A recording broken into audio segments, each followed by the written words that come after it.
Well, I've often said if you're going to have a firearm for personal protection or home protection, you really need to be comfortable with it. With me is Jonathan Reynolds, one of our range safety officers.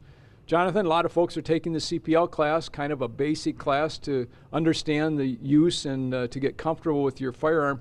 But then they put it in their drawer or in their car and never take it out again. That's really not good. Yeah, a lot of shooters, they take the CPL class, they don't get any experience from that class to removing a firearm from a holster, shooting, putting the gun back in the holster, and typically we can't do that safe unless we actually practice it. I know the CPL class goes over just those basics, but tell us what you guys have developed to go beyond the CPL class. So we have a defensive pistol class. We offer it in 3 phases. We call it the red, white, and blue.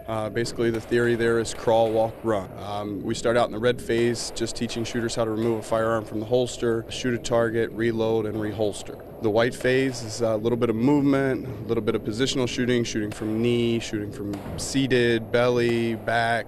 And then the blue phase course that we offer is just a combination of everything where the shooters get to apply drawing the firearm, reloading, shooting from cover, moving. There's a little bit of communication in that as well. Okay, and you need to do the basic CPL before you can advance to the other individual classes. That's correct. You have to have a valid CPL to be able to take the defensive red course. Again, it's all just getting comfortable with the firearm. That's correct. Talk to me a little bit, Jonathan, about the different positioning because some of it looks pretty awkward. So typically when we shoot from standing on 2 feet, supporting the gun out in the air with our arms. A lot of us have never tried to even take a knee and fire. Sure. Much less go to our butts, go to our back, shoot from sides, laying in the prone, especially shooting a pistol. You have range safety officers there at all times with each individual shooter. Yep, so every time a shooter goes through one of those lanes, I'm standing directly behind them or over top of them if they're on the ground, as well as a second RSO standing behind me, watching shooters behind me. All right, John, appreciate the information. These classes sound great. Yeah, they're a lot of fun. They'll get you real comfortable with your firearm. All right, John, appreciate it.